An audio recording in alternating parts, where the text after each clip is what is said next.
podemos tener la doctrina correcta, la creencia correcta, las cosas correctas, edificios correctos, pero si las hacemos sin amor, es como estar defendiendo a Cristo, pero creando una muralla detrás de nosotros que nos separa de Él.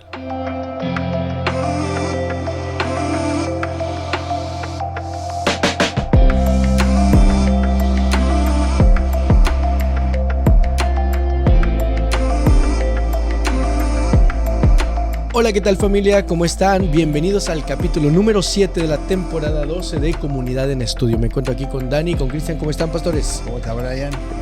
Bien, estoy muy bien. ¿Y ustedes cómo están? Bendecidos, gracias a Dios. Definitivamente esta es una de las lecciones favoritas de todo el mundo, porque habla de las 4 letras que conjuntas forman la palabra más usada a lo largo de la historia después de Dios, y es la palabra amor. Y hasta pudiéramos decir que de cierta manera son como sinónimas, ¿no? Dios y amor. Sin embargo, el día de hoy vamos a ver lo que el capítulo 13 nos señala acerca del amor. Pero ¿qué le parece si empezamos con el versículo para memorizar y nos arrancamos desde el versículo 1? 1 Corintios capítulo 13, versículo 13 dice: ahora permanecen estos 3 dones, la fe, la esperanza y el amor, pero el mayor es el amor. ¿Qué quiere decir Pablo? Vamos a entrar ahorita con esa pregunta y luego empezamos con el 1. ¿Qué quiere decir Pablo cuando dice que por sobre todo está el amor? Tiene que ver con la preeminencia, ¿no? Y tú decías al principio, Brian, que amor y Dios, digamos, podríamos hasta asimilarlo como algo, como un sinónimo, ¿no?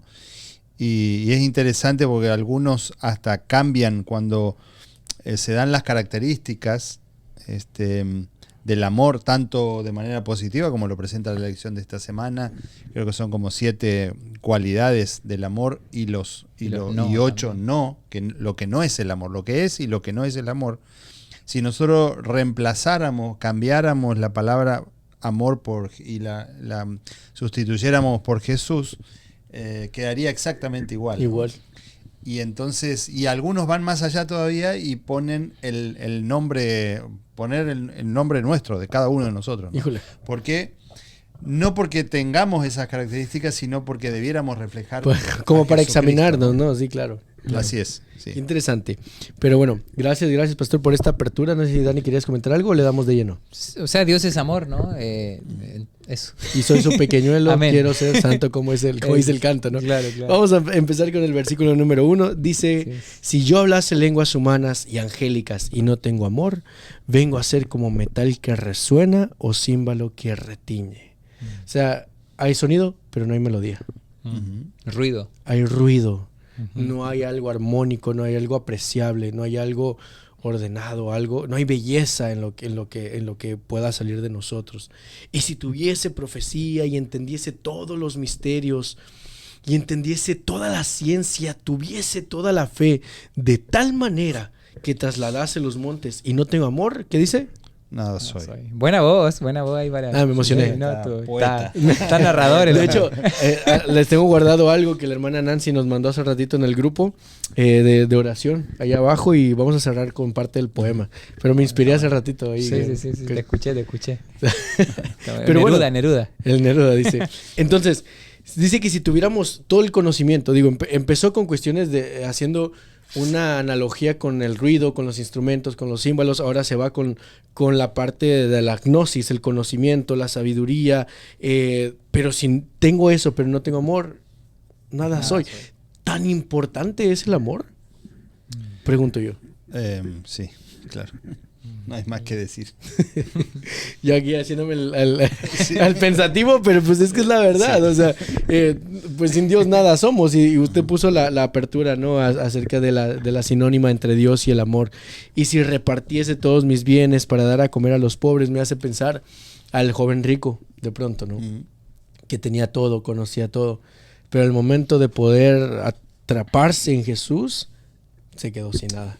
Sí, esto tiene que ver un poco con las motivaciones más profundas del corazón, ¿no? Que a veces no es lo externo, porque nosotros podemos ver una persona que está dándole cosas a los pobres, está dando de comer, dando ropa, ayudando, pero ¿cuál es la motivación intrínseca de esa persona? O sea, la motivación allá en las fibras más íntimas, ¿no?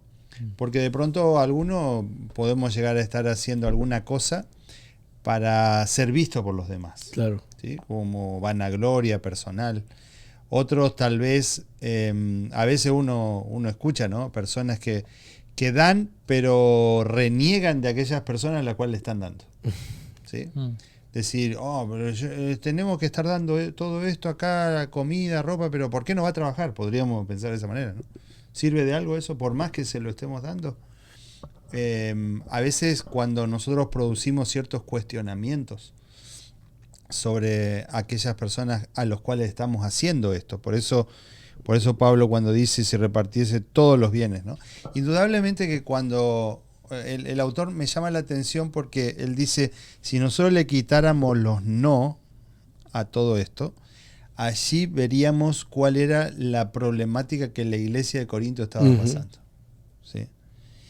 Entonces, pensar en bueno, lo que vamos o vas a leer a continuación, ¿no? Es decir, ¿cuáles son aquellos problemas que nosotros podemos estar pasando a nivel personal y que necesitamos de este amor y necesitamos... Me encantó el título a mí, porque habla del retrato del amor, y entonces el autor en algún momento hace referencia y dice, ese retrato es Jesús, ¿no?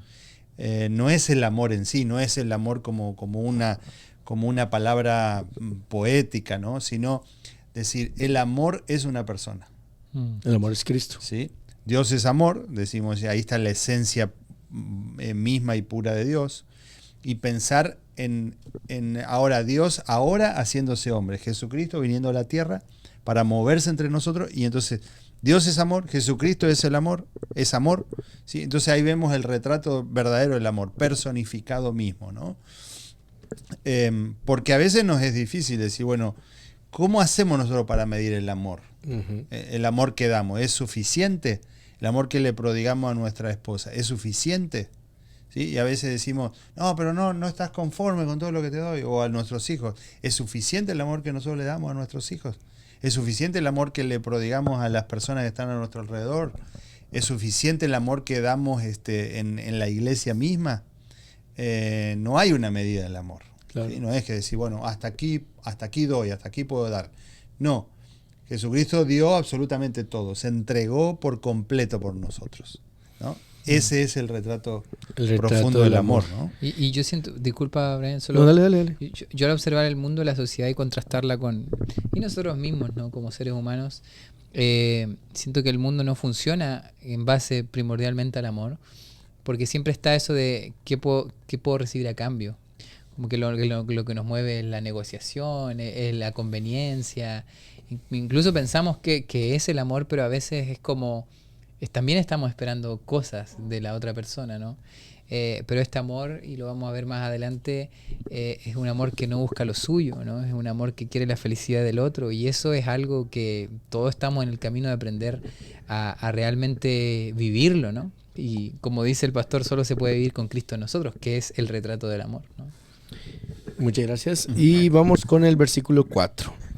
Y ahora empieza la descripción del amor, ¿no? Las características principales del tipo de amor que se presenta acá. El amor es sufrido, es benigno. El amor no tiene envidia, el amor no es jactancioso, no se envanece, no hace nada indebido, no busca lo suyo, no se irrita y no guarda rencor. No se goza de la injusticia, mas se goza de la verdad. Todo lo sufre, todo lo cree, todo lo espera, todo lo soporta. El amor nunca deja de ser, pero las profecías se acabarán y cesarán las lenguas y la ciencia acabará. Hay varias características ahí que se van relatando, ¿no? Me di a la tarea de poder dividirlo en lo que el amor sí hace y lo que el amor no hace, ¿ok? Encontré en estos versículos lo que el amor hace es que sufre, es benigno, goza de la verdad. Y vuelve a decir que todo lo sufre, todo lo cree, todo lo espera y todo lo soporta.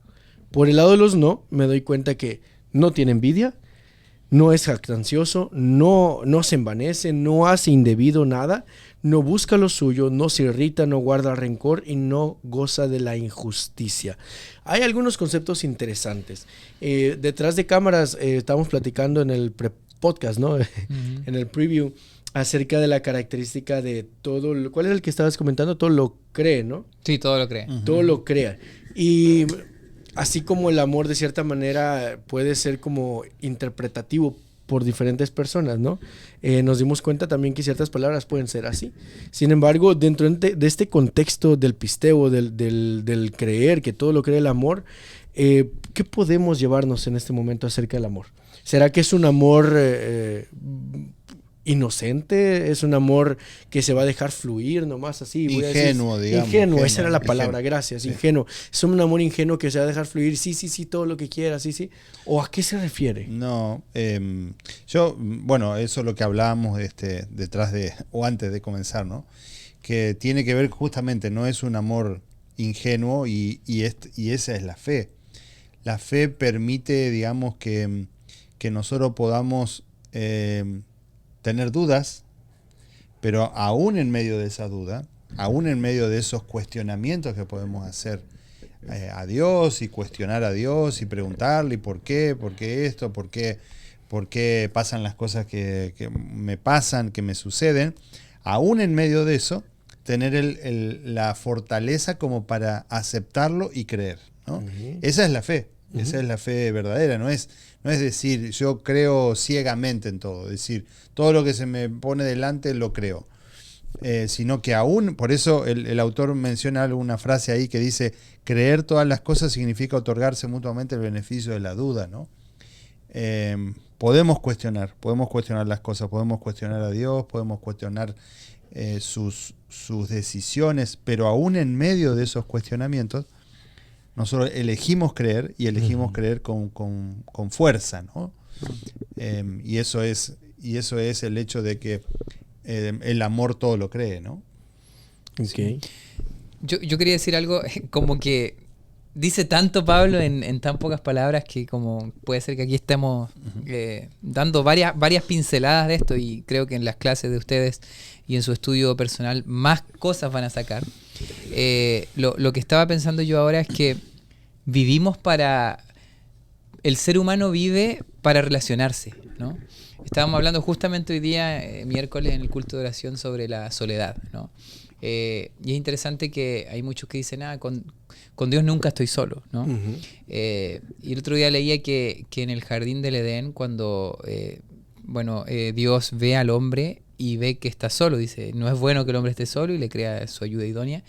Interesante porque gozaba en ese momento ya de cercanía con Dios, cual ningún ser humano ha tenido después del Edén, pero aún así Dios lo observa solo, ¿no? Pero si lo tenía Él, ¿por qué estaba solo?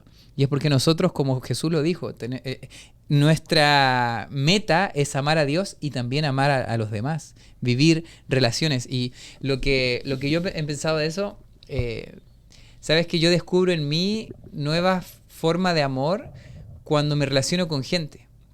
Y cuando, por ejemplo, yo estoy casado ahora y estoy descubriendo qué es lo que es amar una esposa. Tuve un perrito, yo nunca pensé que iba a tener un perrito, pero estoy descubriendo también un amor que hay en mí por los animales, por la creación de Dios, y amo a mi perrita. Y ahora al tener una hija, ¿para qué hablar? Y ahora al tener un hijo. Entonces siento yo que cada experiencia que un ser humano tiene, que se permite amar, que se abra esto del amor, descubres que tienes una capacidad de amar ilimitada. Entonces, y creo que esa es la meta de la vida, relacionarnos con Dios de una manera íntima, de una manera cercana, y que tu relación vaya creciendo y también con los demás. Y eso es lo más hermoso de la vida. A eso lo llamo el triángulo amoroso. Y no hablo de novelas colombianas o mexicanas, no. Marcos 12, 30 y 31 nos dice, amarás al Señor tu Dios con todas tus fuerzas y a tu prójimo como a ti mismo. No puedes amar a tu prójimo si no te amas, pero no te puedes amar si no amas a Dios. Entonces, cada experiencia en los aspectos de la vida, como mencionas, apuntan a Dios, apuntan al amor a Dios, ¿no? Muchas gracias por compartir. Otro de los conceptos interesantes o relacionados con el creer es que, y lo repite 2 veces, es el sufrimiento. ¿Por qué dice que el amor es sufrido? Tengo aquí la nota, muestra paciencia y tolera los errores de otros. Porque cuando he leído este capítulo, con los jóvenes o en algunos otros grupos de diferentes personas, me dicen, ¿ves? Tu Dios está diciendo, pégame, pero no me dejes. Que esa es la actitud, ¿no? Tienes que soportar lo que te pisoteen, ¿no? El concepto de sufrimiento es tener un espíritu largo, de aguantar, de ser paciente, no de dejar que me hagan lo que quieran, ¿no? Es de estar consciente que esto es un proceso a largo plazo y que el amor hoy sí está y mañana no. El amor es algo que piensas a largo plazo. ¿Comentamos sobre eso? Sí. Tengo también... Dale. Te veo los ojos ahí que... No, es interesante aquí porque en el versículo 4 dice, el amor es sufrido. Después en el 7 dice, todo lo sufre. Y después, al final de ese versículo, todo lo soporta. ¿No? Esta es la vida misma. Es la vida misma, ¿no? Entonces yo creo que por eso Pablo tiene que hacer, como enfatizar esto, por el hecho de... dice, al repetir el mismo concepto con una palabra diferente, el apóstol llama la atención sobre la fe, la esperanza, ¿no? Y que esos son los puntos centrales de la experiencia cristiana y de lo que nosotros tenemos que enfrentar cada día, ¿no? Porque de una manera u otra nos toca sobrellevar las cosas en la vida en la que estamos viviendo aquí sobre esta tierra. Es esto, ¿no? Y tiene que ver con la actitud con la cual enfrentamos esto, ¿no? Perdón, sí. Antes de darte porque sé que tienes algo que decir, mentalmente ahorita conecto el helpis, que es esperanza, ¿no? En griego, con estos tres conceptos de sufrido, todo lo sufre y lo soporta. Porque la característica de helpis del amor, que es todo lo espera, tiene que ver con la esperanza de que algo bueno va a suceder. Entonces, si ese amor no tiene un propósito de esperanza en Cristo, entonces obviamente no tiene sentido el sufrirlo. Sí, ¿me explico? Así es. No, simplemente quería decir que cuando amas sí o sí sufres, ¿no? Yo lo he visto ahora en la vida. Amar es abrir el corazón, mostrarte vulnerable, siempre está la opción de sufrir. Mientras más uno ama, más está la potencialidad de sufrir. O dime si no una pareja que estuvo toda su vida junto al final de su vida, cuando alguien está con una enfermedad, la otra persona sufre muchísimo porque amó. ¿Me entiendes? Entonces yo lo veo por ese sufrimiento también. Obviamente hay también momentos en donde quizás tú te abriste a amar y alguien rompió tu corazón y tienes que no guardar rencor y hacer el proceso de sanar. Pero amar es un acto muy valiente. Por eso hay muchas personas que no logran abrirse su corazón para realmente amar, porque tienen mucho miedo del dolor que viene con el hecho de que te decepcionen, que te traicionen, o incluso simplemente que puedas perder a tu ser amado. ¿Me entiendes? Entonces, como decía el pastor, me encantó esto es la vida. La vida está llena de momentos hermosos, pero también está llena de momentos difíciles de sufrimiento, y el amor está dispuesto a sufrir. Y es, ¿no?, con la actitud con la cual enfrentamos estas cosas, ¿no? Sí, hoy estaba leyendo el capítulo 4, Palabras de Vida del Gran Maestro, y ahorita conecto un poco también con el concepto del trigo y la cizaña, porque habla de por qué existe el mal, ¿no? Y la autora Elena G. de White hace una conclusión ahí que dice que el mal existe por nosotros. ¿Y cómo es por nosotros? O sea, por misericordia, por amor a los ángeles, por amor a sus seres queridos, o sea, a sus seres creados, Dios ha permitido que el mal persista. ¿Por qué? Porque si lo eliminaba de raíz, pues podía haber sido contraproducente para los ángeles que estaban en ese momento. Incluso para nosotros pudo ser contraproducente, y por tenernos ese amor y paciencia para que comprendamos el concepto completo de su amor, de cómo es Él, por eso ha permitido, ¿no? Porque si no, ni siquiera a lo mejor hubiéramos sido creados nosotros. Entonces, al comprender que el amor es lo que mueve el mundo, porque es el amor de Dios, y dice ella también en esa conclusión, ¿por qué nosotros no tener ese mismo amor con mi hermano, que a lo mejor pienso que es una cizaña? Con aquel que me hace daño, con aquel que pienso que me es tóxico. Entonces, por eso me sale un lema de un año para acá, que generalmente digo, y que yo no tengo enemigos. ¿Y sabe por qué? Porque la Biblia dice que si tengo enemigos los tengo que amar. Imagínese amar a un enemigo. Y dejan de ser enemigos. Exacto. Entonces, por esa razón no tengan enemigos. Entonces, qué bonito que la palabra de Dios nos guía, los pensamientos nos guía, el poder decir, sé tú, sé auténtico, copia a Dios, imita a Dios, no te refrenes por el que dirá, no te refrenes por el sufrimiento que vayas a tener. O sea, vive tu experiencia en Cristo, vive tu experiencia con los hermanos y dale para adelante, que el amor, o sea, Dios sea quien guíe todo esto. Por otro lado, tenemos lo que no hace el amor, ¿verdad? Ahí tenemos la lista de la envidia, que la palabra celo en griego hace referencia a un sentimiento ardiente, algo que te quema por dentro. Imagínense, y si lo llevamos a un contexto de los casados, yo no estoy casado, ustedes sí, pero me imagino compartir cuarto o vida con alguien a quien le tienes un sentimiento de rencor o de envidia, ¿no? Ha de ser cómodo, me imagino.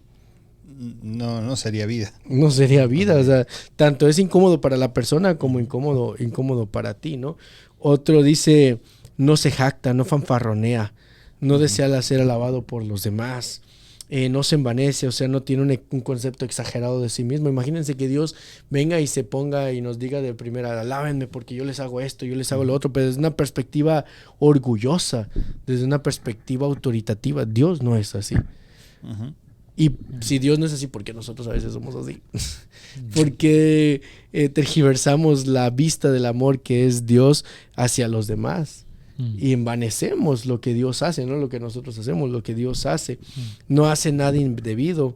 O sea, no actúa en contra de las normas sociales y morales. O sea, no solo se limita a esto sí le va a gustar a Dios y que aguanten los demás, no. Se limita a que tienes que respetar lo que el gobierno dice, lo que el César dice, lo que la familia moralmente y éticamente has acordado como principios de tu familia, los principios de la iglesia, los principios divinos, ¿no? Entonces el amor te lleva a hacer eso y te saca de tu zona de confort en ese concepto, ¿no? No busca lo suyo, no se irrita, no es irascible, o sea, ni excesivamente susceptible a que lo dañen, no guarda rencor. O sea, que perdona, no tiene en cuenta las ofensas recibidas. Y se imaginan que viviéramos en una sociedad en la cual, en vez de tener las cuentas del dinero, llevemos las cuentas de lo que nos hacen la mala gente. Creo que viviríamos en una sociedad muy tóxica. Sí. Y parte del concepto del amor que como humanos nos falta comprender es saber dejar pasar. Cuando tú dices te perdono, tú te responsabilizas de agarrar eso y dejarlo ir. Y a veces no es así. Sí. Interesante, decía al principio que el autor presenta y dice, estas eran las características de la iglesia. Eran envidiosos, eran jactanciosos, se envanecían de sí mismos, de lo que hacían, claro. Eran groseros, buscaban lo suyo, eran egoístas, se irritaban, se enojaban fácilmente, tenían rencor entre sí. Se alegraban de la maldad, o sea, se jactaban de la maldad de lo que se hacía. Es decir, estas eran las características de la iglesia de Corinto, ¿sí? Y Pablo le está hablando a esa iglesia. Y entonces, muchas veces es el reflejo de lo que nosotros somos hoy en día, ¿no? Y entonces Pablo nos está hablando a nosotros también, decir, cambiemos todo esto por el amor, cambiemos todo esto por el reflejo del carácter de Jesús. Y cuando nosotros empezamos a mirar, no a nosotros aquí, sino empezamos a mirar a Jesús y decimos, yo tengo que ser el reflejo del carácter de Cristo, decimos, esto no es compatible con el carácter de Jesús. Y entonces poco a poco empiezo a identificar aquellas cosas que necesitan ser transformadas en mi carácter personal. Y sin duda, tal vez tengamos todo esto, tal vez tengamos alguna de estas cosas, y necesitamos que el Señor comience con un cincel a trabajar para quitar toda esta impureza de nuestro carácter, ¿no? Y es ahí donde Jesús ahora empieza a hacer su trabajo, mostrándonos su carácter, y yo entonces empiezo a identificarme con eso. Y cuanto más yo miro a Jesús, más se empieza a ver todo esto malo. Claro. ¿No? Si yo lo miro a Dani, si lo miro a Brian, digo, bueno, al final no soy tanto, ¿no? O sí, no sé. Pero cuando yo miro al de al lado, empiezo a ver como que, bueno, tan malo no soy. Pero cuando empiezo a ver a Jesús, me doy cuenta que sí necesito necesito una transformación total en mi vida, ¿no? Y agarrando esa frase que nos repitió como 3 veces, pastor, acerca de imitar a Jesús, ¿no? ¿Cómo es un retrato de Jesús? A la imagen que nos pinta 1 Corintios 13, el día miércoles nos habla de un retrato de Jesús. Uh-huh. ¿Cómo pinta 1 Corintios 13 el retrato de Jesús? Es probable que Pablo tuviera en mente a la persona de Jesús cuando escribió este capítulo, dice el autor, ¿no? Claro. Y yo lo creo también, ¿no? Y creo que por eso le decía, si nosotros reemplazáramos así a Jesús, la palabra amor por Jesús, léalo diríamos, Jesús es sufrido, es benigno, Jesús no tiene envidia, Jesús no es jactancioso, no se envanece, no hace nada indebido, no busca lo suyo, no se irrita, no guarda rencor, no se goza de la injusticia, mas se goza de la verdad. Todo lo sufre, todo lo cree, todo lo espera, todo lo soporta. Jesús nunca deja de ser, pero las profecías acabarán y cesarán las lenguas y la ciencia acabará. Porque en parte conocemos y en parte profetizamos, ¿no? Y pensar en ese cambio, la personificación, ¿no? Del amor, ¿no? Personificar el amor. Porque si no, como decía al principio, quedaría solamente como una palabra, una expresión poética, decir, qué lindo el amor, pero el amor es Dios. Dios es amor. Jesús es el amor. Tengo aquí que con las características así como cambiando la palabra amor por Jesús, he sufrido, soportó azotes, desprecio, benigno, se interesaba por todas las personas que sufrían, gozaba la verdad, enseña la verdad con claridad y convicción, todo lo sufre, no juzgó a la mujer pecadora y le otorgó perdón, todo lo cree, confió a la sinceridad de Zaqueo, todo lo espera, preparó a 12 hombres para una misión imposible, todo lo soportó hambre, rechazo, dolor y persecución, no tiene envidia, no buscó honores y se juntó con los humildes, no es jactancioso, aunque era el rey del universo, no se jactó de ello. No vino y pónganme mi corona, ¿no? No se envanece, estuvo dispuesto a realizar los trabajos más humildes, carpintero. No hace nada indebido, procedía con cortesía y corrección con todos. No buscaba lo suyo, sí hizo siempre la voluntad de su padre. No hace indebido, procedía, bueno, si ya lo leí, no se irrita, aun cuando lo golpearon respondió con cortesía. No guarda rencor, pidió perdón para aquellos que lo crucificaban, aun cuando estaba a punto de morir, y no se goza de la injusticia. Habló duramente a los injustos fariseos. O sea, el ministerio de Cristo relatado a través del amor. Así es. Conclusiones finales. ¿Con qué se quedan? Quizás también lo último que menciona aquí es la fe y la esperanza y el amor, ¿no? Y que la mayor de todas estas es el amor. Y claro, ahí después el autor decía que muchos de los dones espirituales van a cesar en el cielo, ¿no? Probablemente no. El que se dedicaba a la medicina, bueno, ya no van a haber enfermedades, a enseñar, quizás vamos a tener mejores profesores, o el mismo Jesús nos va a estar mostrando los misterios. Pero hay cosas que van a perdurar para siempre. La fe y la esperanza, ¿no? Siempre va a ser nuestra guía, pero mayor que todo va a ser el amor. El amor. Va a perdurar para siempre. Y es porque Dios es amor, ¿no? Estamos sostenidos en Él, así que podamos vivirlo. Yo el otro día pensaba algo relacionado con esto, que a veces nosotros como que nos ponemos metas, nos ponemos objetivos, tanto en el trabajo o qué es lo siguiente que viene. Yo siempre soy así, pienso qué es lo siguiente que Dios espera de mí. Pero otro día pensaba yo, él no le importan tanto las cosas y las metas que tú tienes en tu vida, sino que su meta es que tú tengas una relación con Él, que lo ames y que ames a los demás. Y todo lo que vas logrando o todo lo que vas no logrando o fracasando incluso, si te lleva a tener una más estrecha relación con Él y con los demás, ya estás cumpliendo la meta que Dios tiene en ti. Así que podamos vivir esto, ¿no? En nuestra vida. Para terminar, una cita que aparece en el viernes del libro, una meditación, ¿no? Exaltada a Jesús. Dice, tenemos abundancia de sermones, pero lo que más se necesita es amor por las almas que perecen, ese amor que procede en ricas corrientes del trono de Dios, ¿no? El verdadero cristianismo difunde el amor por todo el ser. Así que podemos nosotros sí venir a la iglesia, podemos escuchar sermones, podemos predicar sermones, ¿no? pero si no vemos al que está al lado nuestro como potencial habitante del reino de los cielos y trabajamos por él y nos esforzamos y con amor lo hacemos, ¿no? Con dedicación, entonces los sermones, los mensajes, el conocimiento que podamos tener no tiene mucho valor, ¿no? Por eso Elena White dice aquí, nos exhorta como Pablo lo hace aquí, ¿no? A ese verdadero amor, ¿no? Así es. Muchas gracias por compartir sus conclusiones y para no emitir una conclusión personal, como lo dije al principio, me gustaría compartir una prosa poética que la hermana Nancy nos compartió hoy en el miércoles de oración y se me hizo muy ad hoc al tema porque se llama El retrato de amor, el amor es Dios, y este se llama Mira a Jesús y dice: cuando las tormentas arrecian, mira a Jesús; cuando la barca se hunde, mira a Jesús; cuando la marea sube, mira a Jesús, porque Jesús siempre está ahí. Cuando la despensa está vacía, cuando a tus amigos no les importa, cuando la vida es injusta, mira a Jesús, porque a Jesús siempre le importas. Cuando el dolor no cesa, mira a Jesús. Cuando tu corazón sufre por una pérdida, mira a Jesús.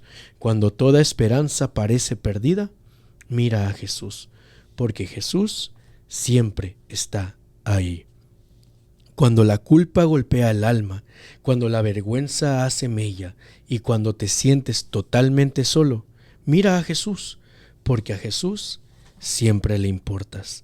Cuando te asalte la duda, cuando el miedo te rodee o cuando no sepas qué camino tomar, mira a Jesús, porque Jesús siempre está ahí. Cuando no sepas el por qué, cuando solo puedas llorar y cuando desees morir, mira a Jesús, porque a Jesús siempre le importas. Cuando te sientas abatido y derrotado, cuando la confianza no logre crecer, cuando no sepas a dónde ir, mira a Jesús, porque Jesús siempre está ahí. Cuando no sepas qué decisión tomar, mira a Jesús. Cuando te falte la voz, mira a Jesús. Cuando la vida carezca de alegría, mira a Jesús, porque a Jesús siempre le importas. Mira siempre a Jesús, pues Jesús salva, Jesús se preocupa y adivinen, Jesús siempre está ahí. Muchas gracias por compartir su tiempo, pastores. Amigos de Audiencia Digital, les mandamos un fuerte abrazo. Compartan este capítulo para que más gente conozca el retrato del amor que es Cristo Jesús. Que Dios te bendiga. Dios les bendiga. Bye bye.